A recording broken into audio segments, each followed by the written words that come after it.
So here's 10 reasons why we decided to pull the trigger on the Blackmagic Pocket Cinema Camera 6K, even though I said we were going to get other stuff first.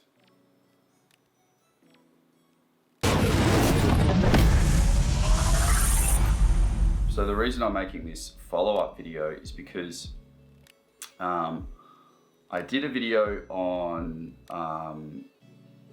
a Red owner's perspective on the release of the Blackmagic Pocket Cinema Camera with its revolutionary specifications and price point for what that camera delivers.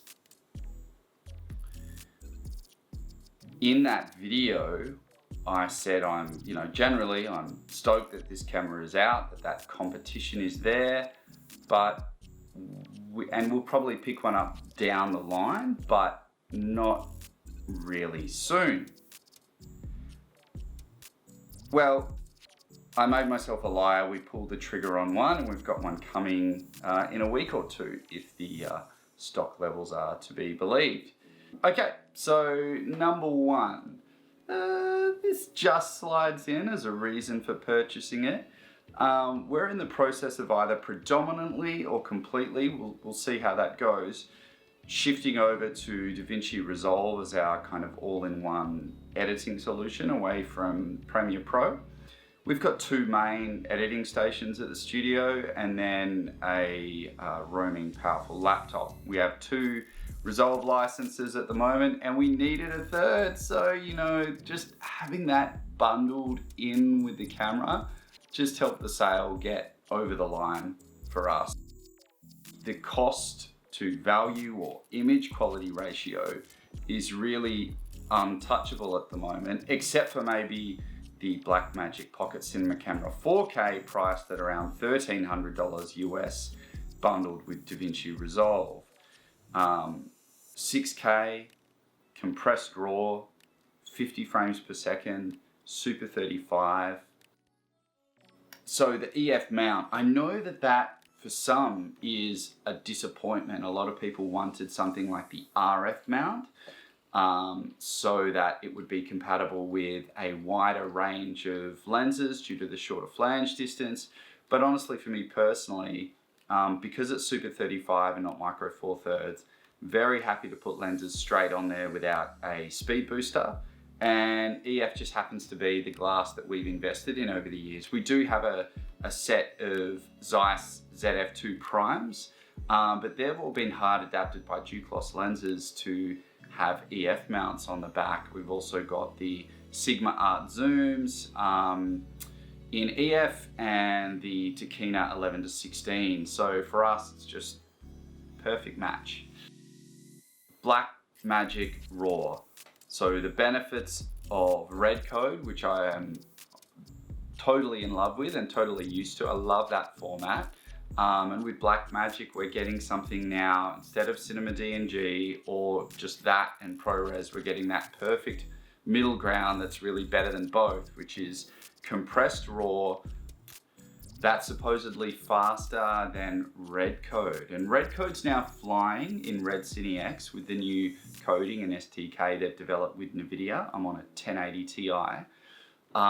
It's not flying in Resolve or Premiere yet, so it'll be interesting to see once that comes in how fast that is next to Blackmagic's compressed RAW at equivalent compression and equivalent resolutions. But I am a huge, once you get used to shooting RAW, you don't want to go back because it gives you so much flexibility in post, depending on how you want to treat the image. I find it so restrictive now when I go to a camera system and everything's baked in, my ISO and my white balance. And I think ideally RAW is how we'd all be shooting. Look, I know that's a bit over the top and maybe a bit stupid, but the thing that really held the industry back, I should say, from going RAW initially was just the uncompressed data rate, and Red really solved that problem with their compressed RAW solution. So it's really cool to see reasonable levels of compression applied to RAW and the ability to adjust ISO and white balance in post in other camera systems. For me, it's just something that, you know, I know if I'm going to bring this camera into line with another camera like a Red or an ARRI, I know that having that level of post-production control over the image, especially white balance, but also ISO, just enables us to get, you know, just enables us to bring cameras in line if we're needing to do that, matching up multiple camera systems, a lot easier. Certainly with, as much as I love our Fuji X-T3, which I'm shooting on at the moment, you know, once it's, if you're shooting sort of a documentary thing and you're moving through, you're just continuously rolling and you're moving through a lot of different environments, you don't always have the time, or you don't always make the best call on what white balance to be on in a particular environment. And that might be because you're moving between inside and outside and multiple light sources. So when you have the ability to dial that in for a particular section of a shot in post, you can really make those decisions later, and the ability to non-destructively change your white balance and your ISO. It's a blessing. It's a godsend. It's so good. It's so good. And until you get used to having that as an option, I mean, it can make you lazy because it's like, oh, I'll just fix it in post. But I really try not to do that. I try to still do my best to get it right on the day. But I know in the back of my head, I don't have to sweat too much because it's like you've got a slightly wider margin for error. Just checking my phone and what my next point is. Yeah. That focus. So because we're moving, why does that keep coming off my face, huh? So because we're moving into the DaVinci Resolve ecosystem more and more, the other thing is that Blackmagic's RAW is obviously perfectly optimized for that post-production system. So just another part where the planets have aligned a bit for us. We have a Ronin S and a Ronin MX. They're good stabilizers, but the Reds that we have are just a little bit too heavy for those. I think when we first got one, we were mainly flying when we got the MX, we're mainly flying a Sony A7S on it, and now we fly the Fuji on it a lot. But, and certainly the Fuji spends most of its time on a Ronin S and using the autofocus on the Fuji 16-55 2.8, which is a beautiful lens. But what we wanted to have without having to spend a lot of money on another gimbal, because I don't think the resale price for something like a Ronin MX is huge, and if you're in the weight range, it works great. We thought, well, this camera at its weight is probably going to be pretty perfect an option on the Ronin MX, maybe the Ronin S as well, but the Ronin MX with a Nucleus M, you know, adjusting focus as you go. And having RAW built in. So something that I think will be a better, you know, a thicker negative, a better match in post for, say, a Red Scarlet-W working as an A-cam, you know, having that wider dynamic range and the benefits of RAW, Super 35 just to match in. So we just saw that as potentially a much better manual focus gimbal camera, whereas of course, yeah, we have the X-T3 as an autofocus one, but you really do see the dynamic range difference between the Fuji X-T3 and the Reds, whereas I get the feeling that we'll have an easier time bringing the Blackmagic Pocket Cinema Camera 6K into line with the Dragon dynamic range and color science, although I know it's not going to quite match that beast of a camera's dynamic range. In addition to that, we're not looking at this camera as this is our camera that's going to do everything. So we're not starting out and looking for a camera that's going to do everything for us. You know, do events, do narrative, do documentary. You know, we've got two Reds, we've got an X-T3, we've got a Sony A7S. You know, the X-T3 for us was, well, let's have a good hybrid stills camera. We weren't too phased whether that was full frame or APS-C, and just the timing was right when the Fuji came out. You know, 10-bit out, so we used that with an Atomos recorder, which I'm using right now, the Ninja 5. That is our autofocus camera for like quick, fast kind of shots when, you know, autofocus is handy. You know, when you're shooting, I don't know, a fitness video or, yeah, an event or something like that. Or just a bit of B-roll when you want autofocus as an option. But to be honest, most of the time that I'm shooting, I'm not using autofocus, but I do think there are times when autofocus is very useful. So for us, this camera is another camera in the kit. It's a manual focus gimbal camera, and it's potentially a B or a C cam on shoots or interviews, maybe go on a slider or some motion control slider or something.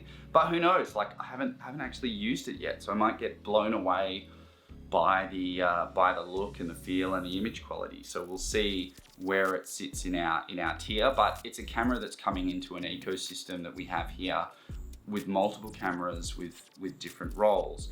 And where we see this fitting is on our certainly on a gimbal, doing manual focus, and just another tool in the lineup, maybe at times when it's a bit of overkill or we don't want the weight of a Scarlet-W on a shoot, or we're traveling and we don't, you know, we're not too sure about where we're going and we don't want to be carrying that much worth of equipment with us. But we aren't buying this as a one-size-fits-all camera. It's a camera to, fit in with everything else that we have. I think I've twice done freelance shoots when they've actually wanted red code, and that may have been one of the reasons why those clients picked us. But the majority of the time, if we're shooting something in our state for the other side of the country or for the US or something, they want ProRes when all is said and done. So one of the benefits of this camera is having another camera other than the Scarlet-W that's going to give us 4K ProRes internally. And I'm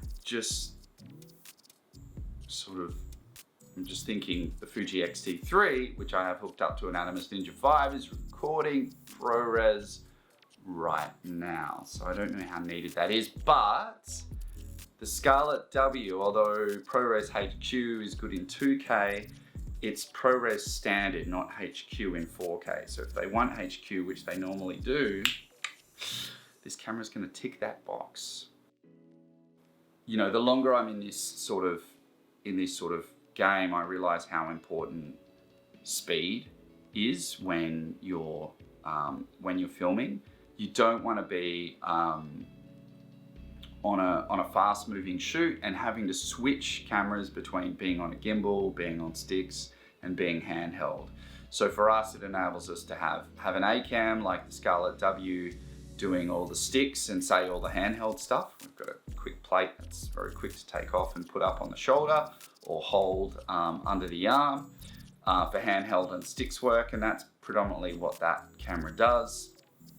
We can always have the Fuji X-T3 on a Ronin S for maybe some quick autofocus style tracking shots, but if we're going manual focus, we could certainly put the Blackmagic Pocket Cinema Camera 6K on a Ronin MX or View, whatever gimbal you've got, and or it can be an interview B cam. So yeah, it just means that rather than having to take the time to move a camera between different configurations, it gives us the freedom or the it just means we're not wasting time shifting cameras between different configurations, because we have cameras dedicated for dedicated tasks, whether that's on a gimbal, on sticks, handheld, or on a motion control slider or something like that. I think you've really got to, it depends. I guess it depends what funds you have available, where you're at, what your niche is, what kind of work you're doing. But for us, we just feel like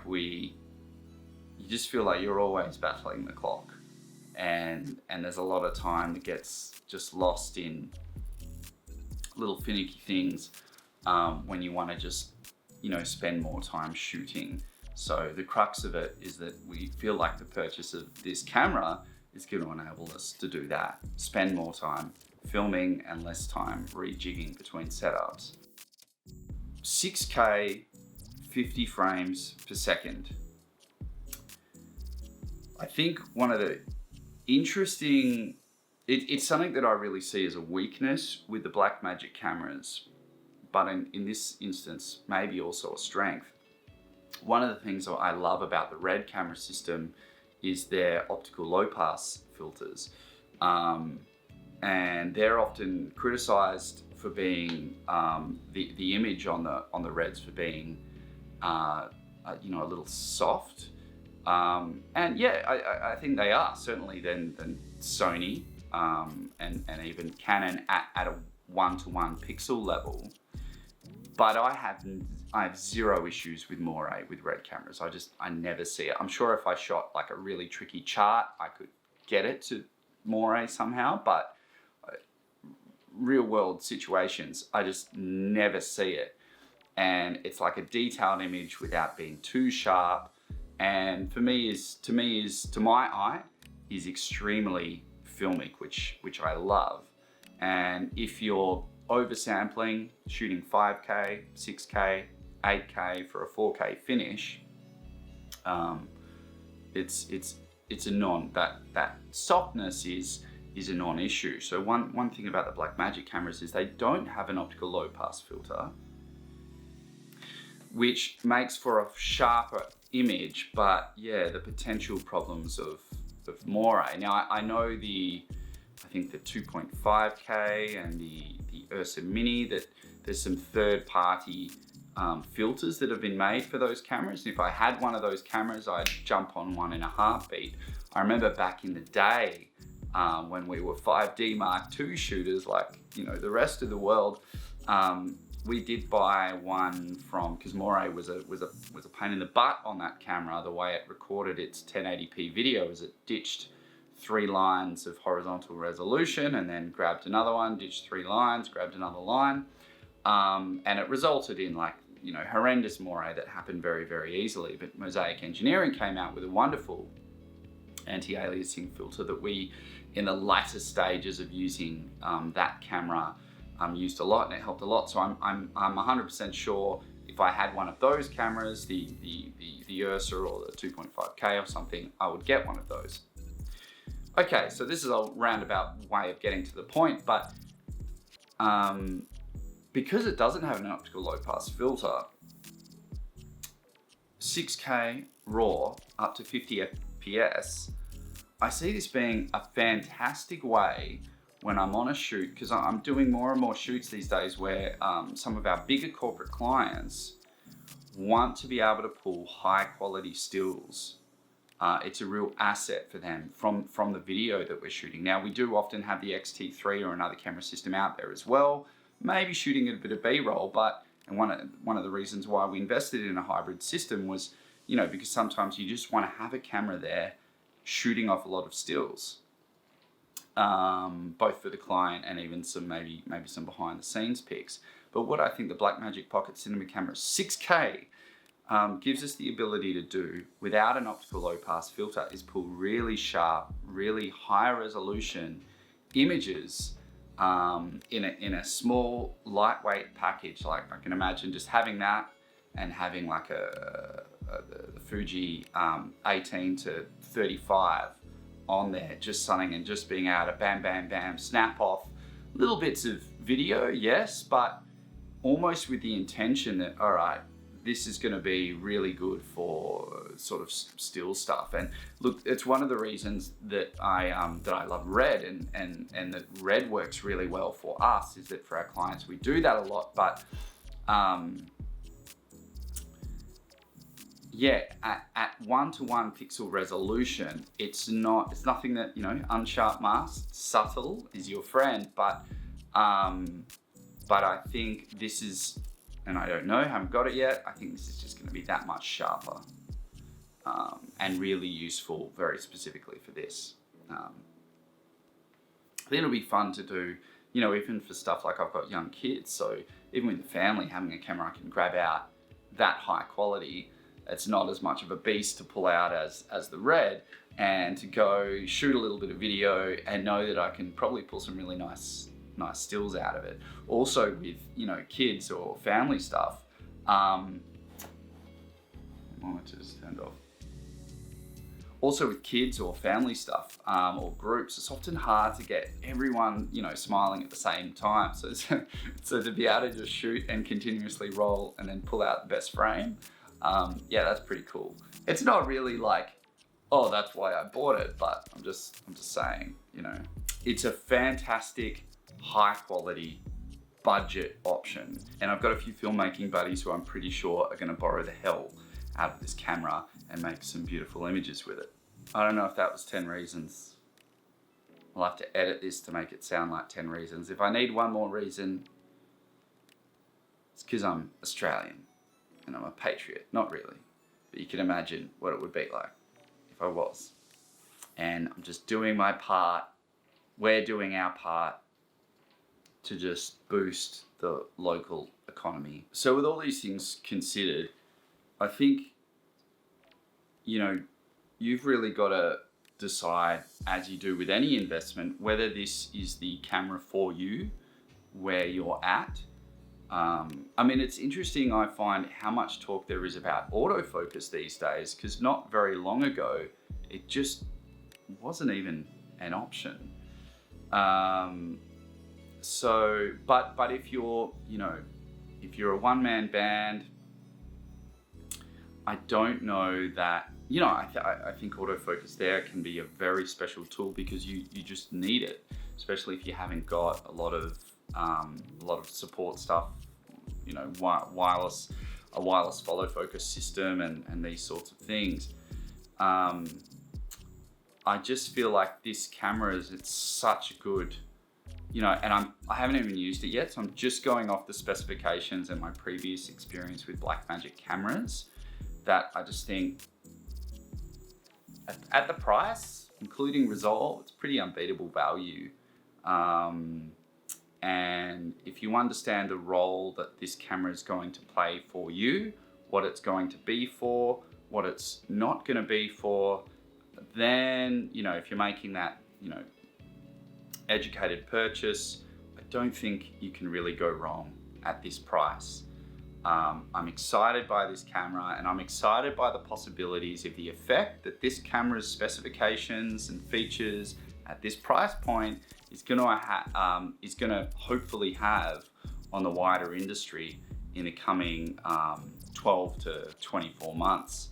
So yeah, but all of this being said, you know, just keep in mind, it's far and above the story that you're telling, you know, characters, plot, pacing, whether it's a documentary or a music video or a narrative drama. These are just tools. Yes, I'm excited about this one, but they're just tools. So, you know, let's not get too hung up on them, but let's also enjoy these wonderful developments when they come along. I'll see you next time.